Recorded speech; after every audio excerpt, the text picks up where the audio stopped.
This is VOA News. I'm David Byrd. Israel barred 2 U.S. congresswomen from entering the country Thursday, setting off a new round of controversy in the debate over U.S. support for its ally in the Middle East.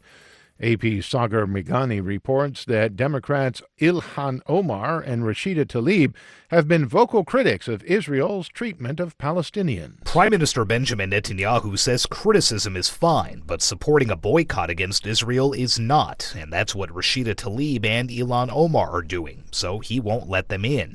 The decision came shortly after President Trump tweeted allowing them to enter would show great weakness. It's an unprecedented move, and former Israeli ambassador to the U.S. Danny Ayalon says the Prime Minister picked the least bad option. He had no choice but to take President Trump's advice. Omar says Israel's instituting the president's Muslim ban, this time against elected lawmakers. House Speaker Nancy Pelosi says the move is beneath Israel's dignity.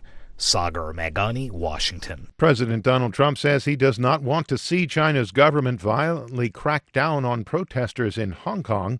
Trump said Thursday afternoon that Chinese President Xi Jinping could solve the situation quickly by meeting with protest leaders. He's a man I like a lot. I get along with him very well, President Xi, and I said that I would be willing to bet that if he sat down with the protesters, a group of representative protesters, I'll bet he'd work it out in 15 minutes. I bet he'd work it out very quickly.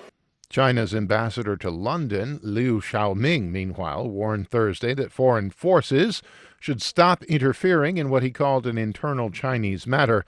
The U.S. and China are in the midst of contentious, drawn-out trade negotiations. Trump said Thursday he still believes Beijing wants to make a deal. This is VOA News. Gibraltar released the Iranian oil tanker detained by British Marines last month. Reuters correspondent Lucy Fielder has details. The supertanker Grace 1 was seized on suspicion of carrying oil to Syria, in defiance of European sanctions. Then Iran seized a British tanker, the Stena Impero, in apparent retaliation. The tale of 2 tankers is deeply entangled with the diplomatic standoff between Iran and the West. There was no immediate news of a reciprocal release by Iran. A spokesman for Stena Impero said they were still awaiting developments. Lucy Fielder of Reuters. Pakistan says 3 of its soldiers were killed Thursday in clashes with India across the disputed Kashmir border known as the Line of Control. A Pakistani army spokesman claimed 5 Indian soldiers were also killed. Indian military officials denied any of their personnel died, but they did confirm 3 Pakistani forces were killed in what they called retaliatory action. British police say a second police officer who responded to a March 2018 nerve agent attack in the English city of Salisbury was exposed to the agent Novichok.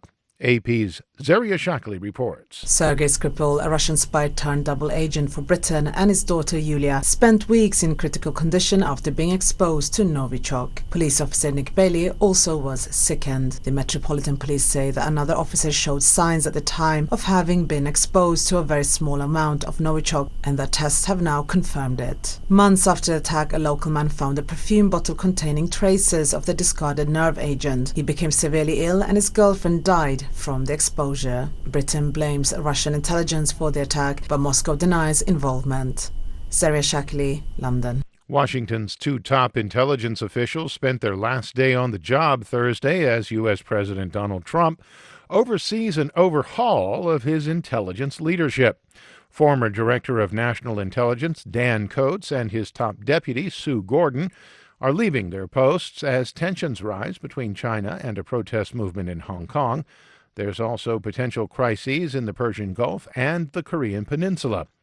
President Donald Trump announced Coates' resignation on Twitter late last month. Less than 2 weeks later, Trump tweeted about the resignation of Coates' deputy, Sue Gordon, who had been in line to become acting director.